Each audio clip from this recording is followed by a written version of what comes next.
Welcome to Sikbaggers YouTube channel. I'm Steve. Today we're going to be working on the 2015 Heritage here. We finally got it back up on the lift.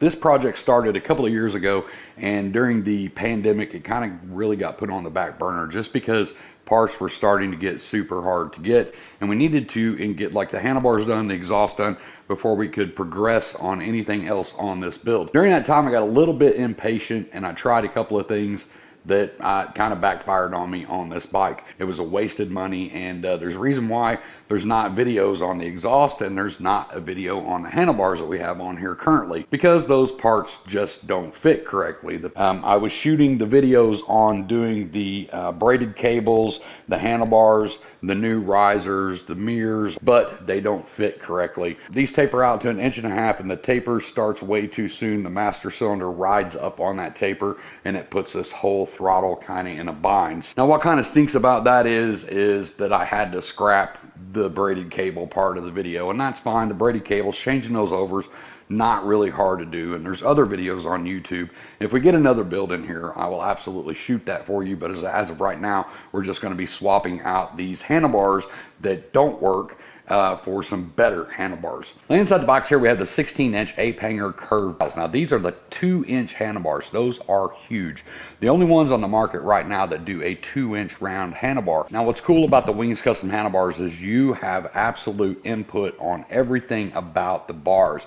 You can specifically build these bars to your liking. These are made to order, so don't expect to make an order and get them within a week. So if you're planning your project, make sure to plan ahead if you're going to be doing the handlebars from Wings Custom. That way you have them when you get ready. Without further ado, let's get them out of the box here. Of course, you know, I've already had them out of the box because I wanted to look at them. They do come completely wrapped in a ton of bubble wrap, so it's going to take you a little while to get all of this stuff off. So here are the handlebars that I had built for this project. You can see that they are the ape hanger curve, so it's going to hold that classic ape hanger style. These are the 16-inch. Once again, I'm going to turn these sideways so you can see the curve in the bars. They kind of curve forward a little bit, which is super cool. And like I said, they follow all of my specifications, all of my measurements. Now those are aftermarket bars, but the removal and the install process is going to be the same if you're starting out with a stock set of bars or you're taking off aftermarket. So the process isn't going to be any different. That's why I scrapped the old video and we're just going to shoot a new one today. Now I will put links down in the description, all the stuff that's already on here today. We did take off the stock perches in that last video and replace them with chrome, which is not a big deal. You just take the guts out and put the new stuff back in. The biggest thing on the cables was bleeding the brake lines, which I'll do a video on that again just because I scrapped that, but I'll go ahead and re-bleed these after this video. That'll be a separate video. So all the stuff that we have on here, like these mirrors with the visors, the cables, the chrome perches, all that stuff, I'll have links down in the description if you want to pick that stuff up. But the first thing I'm going to do is go ahead and take these mirrors back off. I just put them on there, kind of mocked them up while I was waiting on my new handlebars so I could see what they look like. They just go through the perch hole, so super easy to do. But like I said, I'm going to take these off just to protect them. So the next thing I'm going to do is take these 2 perch bolts out right here. You want to make sure that you have a hold of the back side of this, because once you take these 2 bolts out, this does come apart. You're going to take that front off and you're going to slide that back off just like that. Go ahead and take one of our official perch bags and wrap that up so we keep it protected. Now if you're going from stock to 16-inch bars, you will have to change your cables, so that's a good time to go ahead and get the braided cables if you want to. There's a couple of different places you can get them. These are actually the LA Choppers braided cables. I'm going to go ahead and get this side off. Now on your clutch side, you're going to pull out and pop it out. Go ahead and take our clutch. We're going to let this rest down to the side. Now you follow your cables out from underneath your handlebars and see that they come down here on the side of the tank. They come down on both sides. If you need to take your Softail tank off with a crossover line that goes underneath your frame, I do have a video on that, and you can watch that right up here in this link here if you need to remove your tank. But your plug-ins are generally back here behind your tank. If anything, you need to remove the bolts to your tank, and you can kind of slide that tank back to get to these connectors. Now these are right here on mine, so I can get to them pretty easy. So I'm just going to reach in and disconnect these. I've got one on this side and you have two on the other side. So I get in here and now you can see the wires to the handlebars are connected. These wires go to your switch housings up here. So once those are disconnected, the only thing we have left to do is taking this apart and taking our throttle out so we can remove that. So the next thing we're going to do is take our switch housing off, and there's going to be a couple of screws on the bottom. This will give us access to take the grip off and to remove the throttle wires. So we're going to pull this one. And then you would have one here in the back. So once we get those two out, we can take this top part off. Now the first thing we want to do is loosen up these jam nuts all the way. We're going to give ourselves a lot of slack in the throttle. Once you loosen the jam nut up all the way, you're just going to spin this all the way forward. Now you've got a lot of slack in your cable. So when I back this off, hopefully you can see right here in the top how this just kind of goes in, and there's a brass kind of grommet in there that holds that in place. The most important thing is when you're pulling these out to not lose that little brass grommet, because they can just pop off. So once I got it, I'll take a little flathead or just a little precision screwdriver and poke that out. That just like that, they go flying off. So I saw where that one went, so I'm gonna go get it. And it's that little brass thing right there. So you want to make sure you hang on to that. We're going to put that in a safe spot over here on the workbench so we can turn this down, and then once again kind of take a flathead screwdriver and get in there and then push that little brass thing out the back side, and we held on to that little brass thing. Now that we have those off, I will just grip everything, the bar, everything. These just kind of pop into the housing. So we just want to pull down, and they could be a little bit of a booger to pull, but they will come out. Running 16-inch bars and you're changing your cables, this is where you're going to have to change your cables.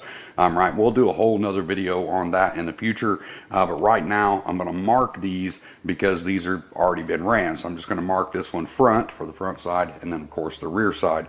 We only have to mark one of them because there's only two. We're going to do the same thing on this side.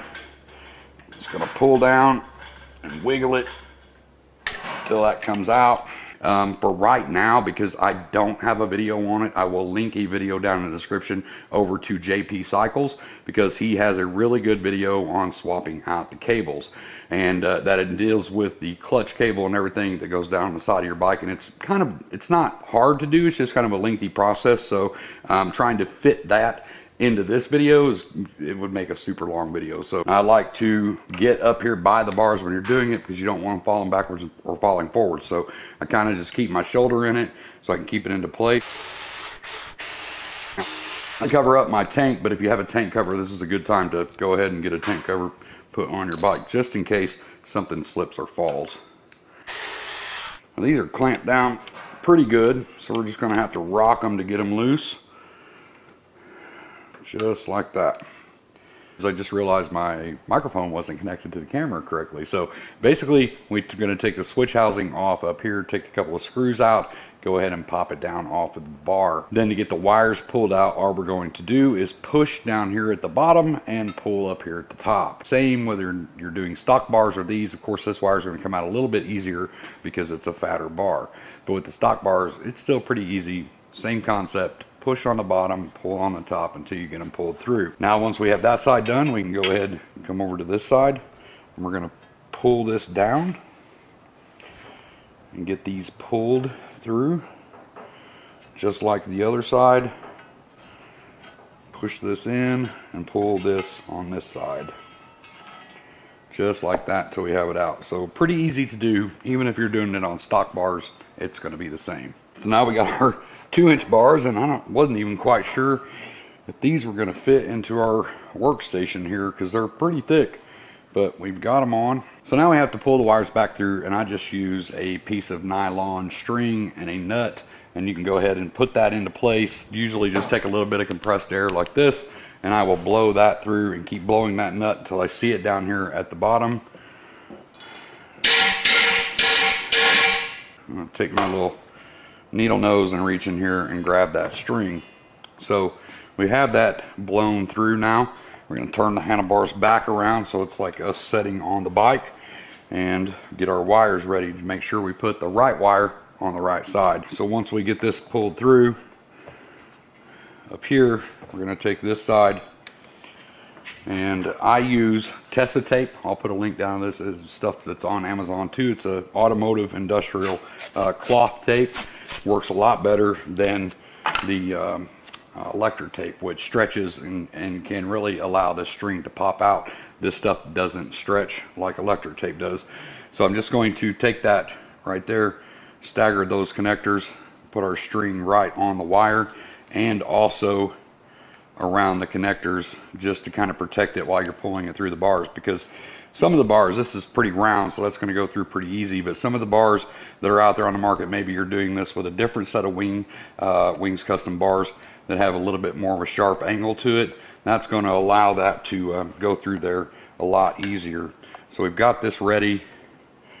We're going to get this fed up into the bar. Now this should pull through pretty easy. Now we've got that pulled through. I'll reset these. Go ahead and grab my wire down here at the bottom and get this pulled up into place, and I'll go ahead and pop that onto the handlebar like that. Go ahead and feed that one through.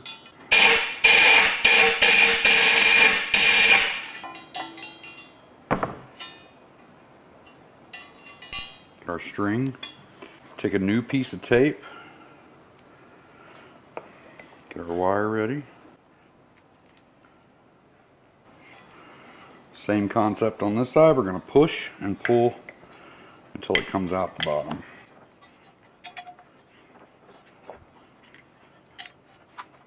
Now on the end of this grip, you'll see these little notches right here. Those have to rest in there in a certain position. When you put this back on, that's going to allow that to go in the right position on this switch housing. So we're going to pull some slack out here and get this up into place. And then we can take the front, the top housing, mash that on there, and then we turn it until you see that fall into place, just like that. So that's how you get that to line up correctly. So right now they're ready to put on the bike, because all of this we have to do with it on the bike. So we'll get the bars over there, we'll mount them up on the risers, and then we'll work on this part. We're going to bring our bars over, make sure our wires are going down, get them set in our risers, make sure that they're centered up, get equal distance on both sides. Preload up a little blue Loctite on that top riser bolt, and if you just have a top riser plate, one that covers the whole thing, that's going to install the exact same way as this. And I did take my tank dash off earlier because I had some other stuff going on. I had to get some measurements and stuff for some other things, so disregard that tank dash being gone now. I'll be putting that back on before we wrap this video up, but had a couple other irons in the fire today. Right now we're just going to snug these down enough to just hold the bars in place, because we really want to get our seat back on, really set down on the bike before we decide on the final install of where we want them tilted back a little bit or tilted forward a little bit. So we can go ahead and take this switch housing and we can kind of set it up on the bar while it's sitting there. And if you got this little cruise thing here, watch out for the little plastic piece that goes in there that actually pushes on the grip. Remember, we marked one for the front side, we marked one for the rear side. Now remember, when we took these off, we had to pop them out. You got to pop them back in. So you're going to feed them in through that hole. They come out here at the top, and we're going to go ahead and pop that in. It pops in a little bit easier than it pops out. So we're going to get that up on there and get our little brass things and hope that we don't lose one of these as we're trying to put this on. But I'm going to slide that brass ball into that. I'm going to slide that ball into the hole on that. Turn it, and this is where I get a little pair of needle nose and cheat just a little bit because my fingers are way too big. So we're going to roll this back, push that in, Get it in there just like that. Make sure that that cable rides in that edge of the throttle where the cable sits. There should be a little spot there for that. So if you're changing your cables, you're going to leave everything loose down there, get these on first, and then take out the slack down at the bottom. But since we've already changed our cables, we're going to try to roll this last one in without taking it off down there. So if you're not changing your cables, maybe you're just staying with stock height bars, just get different bars, this is the way that you can do that without having to take all that off down there. I'm going to try it. It is kind of a pain in the butt to do because you don't have much slack here, so you kind of have to rely on rolling your grip back and using your fat fingers to get in there and get this thing installed. So it's not fun to do, but we're going to give it a whirl. If it doesn't work, then I will just have to take it off down at the bottom.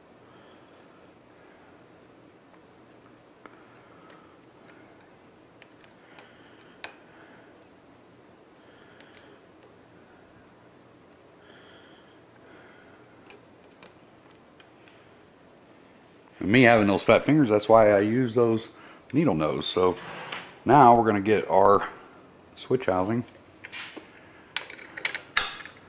get it into place, and get our one of our screws started here just to kind of help hold that in place. Pull our brake up into place, make sure that we set this groove inside here. When we pull that, it actually pushes on that button. Once I get this on, I'll spin you to the other side so you can see what it looks like, but fortunately I'm by myself, so can't do both at the same time here. And you can see this nice cutout on the back side of these bars where that master cylinder just lays perfect in there. That is awesome. I love the way that that looks. The old ones tapered up and they left a kind of a goofy gap, and then they also, when you push these on all the way, it kicked this up onto that that rise where it was going into the 1.5 inch, and it just put all of this in a weird bind. So on this side it's fairly easy. We're just going to set this into place on this back side, and it actually just kind of lays in there. So got to pull this out just a tad, and that just kind of pops into place, right? So let me tell you something. I've installed a lot of handlebars in my day, and nothing compares to these bars. The way that this is notched out in the backside for the master cylinder, that is super clean. And this may be your first time coming to my channel to watch any of my videos. We've got over 250 videos, and I've done so many parts installs over the years and a lot of videos, and there's very few things that I've done installs on that actually put a smile on my face, and this is one of them. And man, I am super stoked after all the BS that I went through to try to get a set of bars for this bike. I honestly couldn't be any happier right now. These are absolutely 150% worth the money that you pay for them, and that little bit of wait that you gotta wait for to get custom bars. Like, I'm gonna cut this camera off and put my seat back on. I'm gonna sit here and play with them for a little while, and I'll be right back. So let's cut the camera there for just a little bit to put everything back together, set on the bike, and actually adjust the handlebars where I want them. Make sure that you set on the bike and you can actually reach, but not only reach, but make a full turn, because you have to remember when you're making a turn, your opposite hand goes way out. So make sure that you're comfortable in a full turn position. Once you get that, we're going to torque these down to 30 to 40 foot-pounds. So now let's pull it off, do a walk around, and see what they look like.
Hopefully that walk around gave you a good idea of what the bike looks like with the 2-inch handlebars on it. Absolutely love it. Like I said in the beginning of the video, I very rarely get excited about any parts that I install anymore, just because I've installed so many. But these things, when I pulled them out of the box, immediately I knew, holy cow, the 2-inch bars are just thick. They're just chunky. They look amazing on this build. Like I said, this has been kind of a VIP experience all the way from the beginning of actually talking to them all the way to receiving them. So make sure to check your emails after you make your order, because they might have questions for you. You're going to need to answer those, get the measurements that you want. And if you don't have bars on your bike and you're not quite sure what you want, they can help you as well. Like I said, they keep you in the loop the whole way through. It's not like you just order them, you spend all the money, and then they just forget about you for 6 weeks and all of a sudden you get a tracking number. It's not like that, and that's 98% of the businesses that I deal with. I order a part, and whenever it's ready, I might get a tracking number. These guys actually keep you in the loop the whole process, from ordering all the way to building to polishing, everything. They let you know what's going on. Now, if this is your first time to our channel, make sure you check out the Softail playlist that we have, because we've done a ton of stuff to this bike, and everything we've done to it from bone stock to here, we've done an install video on and talked about the product that we're putting on, just like we did today. So like I said in the beginning of the video, I did put 16s on this, and we did have to extend the cables and stuff. But make sure to check out that video from JP Cycles. Maybe you skipped over that. I'll put a link down in the description down below. Check that out, and he can walk you through how to change your cables. It's very easy to do on these bikes, and it actually just kind of got scrapped on the last junk bars that I tried to put on here. So check out that video. All of the links to everything, including the mirrors, the perches, the levers, the cables, everything that we're doing to this will be down in the description as well, in case you want to do this exact setup on your bike. And then of course all the tools we use today will be listed down there as well. I'm gonna get out of here, get myself back to work. I hope to see you in the next video, but until then, as always, be safe, keep your knees in the breeze. Hey, thanks for stopping by and checking out our videos today. If you like what you see, make sure you hit that like button, hit the little subscribe button popping up over here. If you want to check out more of our content, I've got 2 videos right here that'll get you started. Not really going to say anything else, just click one of those videos and take you to another video.